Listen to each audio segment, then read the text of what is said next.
Ladies and gentlemen, I'm deeply honored to be standing here on this hallowed land of Nkroful, the birthplace of a visionary leader, the nation's first president, Osagyefo Dr. Kwame Nkrumah, who shaped not only the history of Ghana, but the destiny of Africa. Today is a day that every Ghanaian must celebrate and reflect upon. Indeed, on 6th March, the hallowed declaration he made at the old polo ground, and I quote, "At long last, the battle has ended, and Ghana, your beloved country, is free forever." That declaration was an earth-shaking event and marked the beginning of decolonization in the world as we know it today. And so in joining hands today to celebrate the enduring legacy and the vision of this remarkable figure, we are reminded of the enduring transformative impact he had on our continent and the lessons that still resonate with us today.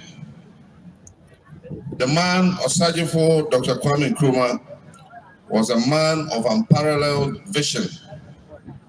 When he declared that the independence of Ghana is meaningless unless it is linked up with the total liberation of the African continent, many people did not understand why he would say this. But he was not only merely speaking for Ghana, he was speaking for the whole of Africa. His vision was a bold one. He dreamt of an Africa that was united in its political, economic, and social liberation. This is a vision we're still struggling to fulfill up to date, even half a century after he passed on. But Nkrumah's greatness wasn't in the ideals he held alone. It was in the tangible progress he made towards realizing those ideals. Under his leadership, Ghana became the first African nation to gain independence from colonial rule south of the Sahara. And Ghana became the black star of hope for other African nations. After independence, Ghana became the headquarters of the African Liberation Movement. Freedom fighters from all over Africa were given refuge in Ghana, and they carried Ghanaian diplomatic passports in order to avoid getting arrested when they traveled internationally. Dr. Kwame Nkrumah initiated a program of industrialization and infrastructure development that laid the foundation for what is today modern Ghana. He built factories, and my brother Kofi Boa listed many of them. He built roads, he built educational institutions, and a lot of the economic and social infrastructure that Ghana has today. And indeed, the iconic Akosombo Dam, which still produces almost 30% of Ghana's power, is a testament to the vision of the man Kwame Nkrumah. These are some of the things that Osagyefo was celebrated for.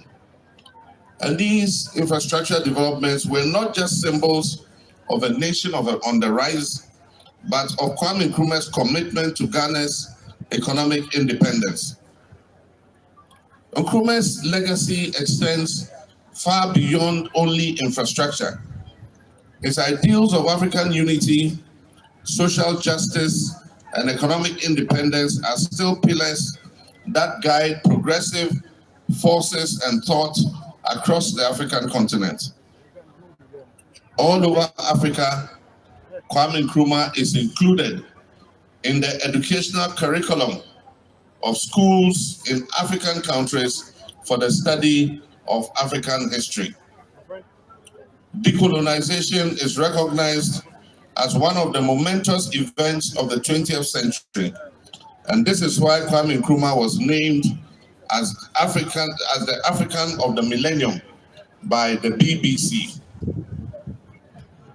When you have identified as a Ghanaian, it is very common to have the name of Kwame Nkrumah mentioned when you travel anywhere in Africa.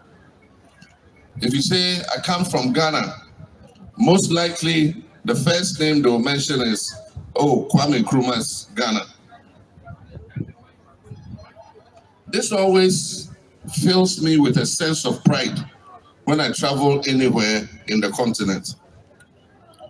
Today, we're reminded with deep sadness that the work Nkrumah started is not completed. The future Nkrumah envisioned, a prosperous, united Africa free from exploitation, still calls progressives across this continent to action. The liberation struggle is not over yet. But the question is, what happened?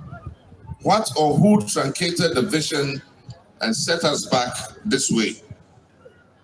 Before we can fully embrace the vision of a Osagyefo legacy, there are those who seek to dilute Nkrumah's role in our history as the nation's founder by introducing the idea of a Big Six. Let me be clear and unequivocal here.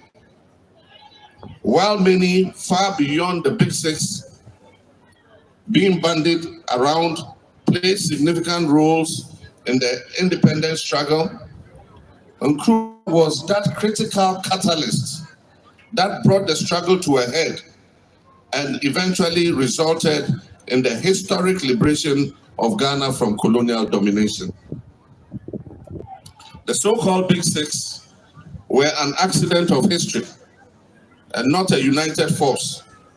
And the historical record shows this. In fact, some of them actively opposed